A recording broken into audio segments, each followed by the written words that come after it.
Hello বন্ধুরা, আসসালামু আলাইকুম। আজকে আপনাদের সাথে একটা ভিডিও শেয়ার করব। ভিডিওটা হচ্ছে আমি বনানীতে যাইতেছিলাম, আর আজকের দৃশ্যগুলো অনেক সুন্দর আর ওয়েদারটাও অনেক ভালো, তাই ভাবলাম আপনাদের সাথে একটা ভিডিও শেয়ার করি। ভিডিও শুরুতে দেখতে পারতেছেন শেরাটনের পিছন সাইড এটা। যেহেতু আজকে 24 তারিখ, কালকে 25 তারিখ বিএমপির তারেক জিয়া আসবে, তাই এই গাড়িগুলো রেডি করে রাখতেছে। তারা মাইক লাগাই রেডি করে রাখতেছে। কালকে এয়ারপোর্টে যাবে তারেক জিয়াকে আনতে মিছিল দিয়ে। আর আর আমার কাছে তো এই জায়গা অনেক ভালো লাগে, কারণ এই জায়গার বিল্ডিংগুলোও দেখতে অনেক সুন্দর। আর হচ্ছে এই জায়গায় ভার্সিটি আছে, ভার্সিটির 2-3টা ভার্সিটি আছে এই জায়গায়। আর ভার্সিটির পোলাপাইন এই জায়গায় সবসময় আড্ডা দেয়, আমার কাছে অনেক ভালো লাগে, তাই এই জায়গায় ভিডিও করলাম। আশা করি ভিডিওটা আপনাদের কাছেও ভালো লাগবে, কারণ এই জায়গার দৃশ্যগুলো আপনারাও দেখতে পারতেছেন। আজকে আমার দিনটাও একটু ভালো কাটছে, আমার খুব ভালো লাগছে। আজকের দিনটা একটু ঘোরাঘুরি করলাম আর আপনাদের সাথে ভিডিওটাও শেয়ার করলাম। আপনারাও দেখতে পারতেছেন ঢাকা বনানীর এই ভার্সিটিগুলোর সামনে কী অবস্থা। তো যাই হোক, আমার কাছে অনেক ভালো লাগছে। আপনারা অবশ্যই কমেন্টে জানাইবেন এই জায়গাটা, যদিও আপনারা কেউ চিনে থাকেন বা এই জায়গায় কখনো আসেন। যদি আপনারা এই জায়গায় অনেক ছোটো ছোটো দোকান আছে, যেগুলোতে অনেক মানুষে দুপুরের খাওয়া দাওয়া করে বা দুপুরের লাঞ্চ করে। এই জায়গায় বেশিরভাগ মানুষ ভার্সিটির পোলাপাইন এই জায়গায় খাওয়া দাওয়া করে, যেহেতু খাওয়ার মজাও আছে। আমিও খাইয়ে টেস্ট করছি এই জায়গার খাবারগুলো, বা অনেক ভালো পাওয়া যায়। আর এই দোকানগুলোতে অনেক ভালো কাস্টমারও আসে, আপনারা দেখতে পারতেছেন অনেক কাস্টমার আছে। আমার কাছে তো এই দৃশ্যগুলো অনেক ভালোই লাগতেছে। আর আপনাদের কাছে কেমন লাগতেছে সেটাও আপনারা বলিয়ে। বনানীর মাঝে একটা বিখ্যাত রেস্টুরেন্ট আছে, স্টার কাবাব। আর এখন যাইতেছি স্টার কাবাবে, দেখতে পারতেছেন আমি হেঁটে যাইতেছি। বনানীর মাঝে স্টার কাবাব সবাই চিনে, স্টার কাবাব নাম বললেই সবাই স্টার কাবাবে বেশিরভাগ পরিচিত এই জায়গায় বনানীর মাঝে। বনানীর মধ্যে যদি এরকম একটা বিল্ডিং হইতো আমার, তাহলে আর কাজ করে খাওয়া লাগতো না। বনানীতে বাইরে দেশ থেকেও মানুষ আসে এই জায়গায়, বা আমি দেখছি ভিডিও বানাইতে, এই আশেপাশে ভিডিও বানাইছে। আর আমি ফার্স্ট টাইম এই জায়গার ভিডিও তৈরি করতেছি, আর আমি এইরকম লং ভিডিও আমি ফার্স্ট টাইম বানাইতেছি। আমি আগে কখনো এরকম লং ভিডিও বানাই নাই। সামনে দেখতে পারতেছেন এই জিনিসটা আমার কাছে অনেক ভালো লাগে, তাই ভাবলাম এই জিনিসটা একটু খাই। মামায় তো দেখতেছি সিগারেট টানতেছে। যাই হোক, মামা হাতে গ্লাস নিয়ে তারপর আমাকে দিছে সিগারেটটা ফেলে। এই জিনিসটা আমার কাছে অনেক ভালো লাগছে, তাই তাকে ধন্যবাদ জানাই যে এরকম গ্লাস লাগাই আমাকে দেওয়ার জন্য। কারণ সিগারেট খাইয়া যদি দিত আমার পরবর্তীতে খাইতে পারতাম না। যাই হোক, হয়তো আমি ভিডিও করতেছি এর জন্য দেখার জন্য দেখে আপরে আমার গ্লাস লাগাই দিয়েছে।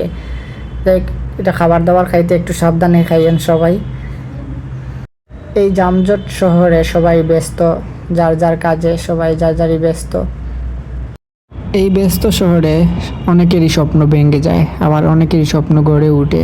কিছু মানুষ হারে, আবার কিছু মানুষ আবার নতুন করে শুরু করে। এই ব্যস্ত শহরে সকালবেলা শুরু হয় ঘুমের অভাব, আর রাত শেষ হয় ভিজা শরীর ঘামে, ক্লান্ত শরীর নিয়ে স্বপ্ন পূর্ণতার অভাব।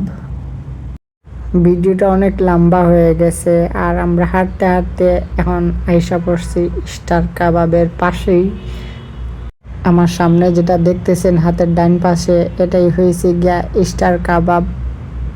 আপনাদেরকে ভালো করে জুম করে দেখাই কোনটা। এই যে দেখতে পারতেছেন স্টার কাবাব অ্যান্ড রেস্টুরেন্ট। এটা ফেমাস একটা রেস্টুরেন্ট। তার পাশে সুন্দর বিল্ডিংগুলো দেখেন, অনেক ভালো লাগে না? ঢাকা শহর আসলে বোঝা যায় মানুষ থেকে গাড়ি বেশি, অনেক গাড়ি, অথচ আমার একটা গাড়ি নাই। যাই হোক, আজকে দেখবো গাড়ির শোরুমে গিয়ে গাড়ি কিনা যায় কিনা। যেহেতু এই জায়গাটাও সুন্দর লাগতেছে, তাই আপনাদেরকে এই জায়গাটাও দেখাই, আপনাদের সাথে শেয়ার করি। আপনারাও আমার সাথে দেখতে থাকেন। ভিডিওটা যদি আপনাদের কাছে ভালো লাগে, অবশ্যই আমার ভিডিওতে একটা লাইক দিবেন। আর ফার্স্ট টাইম এরকম ভিডিও বানাইতেছি, যদি আপনারা সাপোর্ট করেন তাহলে পরবর্তীতে আরও সুন্দর ভিডিও নিয়ে আসবো আপনাদের সামনে। আশা করি আমাকে সবাই সাপোর্ট করবেন আর আমার ভিডিওতে একটা লাইক দিয়ে যাবেন। এখন আমি যেদিক দিয়ে যাইতেছি, সামনে অনেক বড় একটা মসজিদ আছে। সেই মসজিদে আমি সব সময় নামাজ পড়ি শুক্রবার। এই মসজিদে যখন সবাই শুক্রবার নামাজ পড়তে আসে, তখন পুরো রাস্তাঘাটে একদম সবাই নামাজ পড়ে।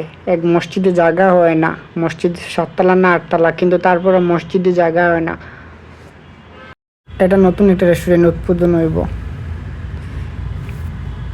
কত ভিআইপি নামি দামি গাড়ি, অথচ আমাদের একটা গাড়িও নাই। ভিডিওটা তৈরি করতেছি ফার্স্ট টাইম, যদি কখনো কোনো ভুল হয়ে থাকে তাহলে মাফ করে দিয়েন ভাই। নতুন ভিডিও তৈরি করছি তো তার জন্য ভুল হইতেই পারে, স্বাভাবিক, কিছু মনে করিয়েন না আপনারা কেউ। ঢাকা শহর যখন নতুন আসছি তখন এইরকম বিল্ডিং দেখলে ভাবতাম ও কত সুন্দর বিল্ডিং, আর 1 তলা 2 তলা গণতাম। তখন ভাবতাম যদি 1 তলা 2 তলা গণি তাহলে টাকা দেওয়া লাগবে হয়তো, এগুলা ভাবতাম যখন নতুন ঢাকা শহর আসছিলাম। যাই হোক, যেহেতু আমার লগে একজন আসছে তো চলে আমরা দুইজন গিয়ে মিলে ফুচকা খাই। ফুচকা আছে সামনে, আমরা যে জায়গায় সব সময় ফুচকা খাই ওই জায়গায় আজকে বসে নাই, অন্য এক জায়গায় গিয়ে বসছে, তাই আমরা খুঁজতেছি ওই জায়গায় গিয়ে। যাই হোক, ফাইনালি আমরা সামনে পেয়ে গেলাম ফুচকালা বাইরে। আসলে ওই জায়গায় আমাদের পুলিশে বসতে দেয় না, 5:30 পরে বসা লাগে। ভিডিও বানাইতেছি, হঠাৎ ফুচকা দেখতে পারলাম, তাই ভাবলাম ফুচকাটা খাই গেলাই আগে। ফুচকা আমার কাছে অনেক ভালো লাগে, আপনাদের কাছে কেমন লাগে?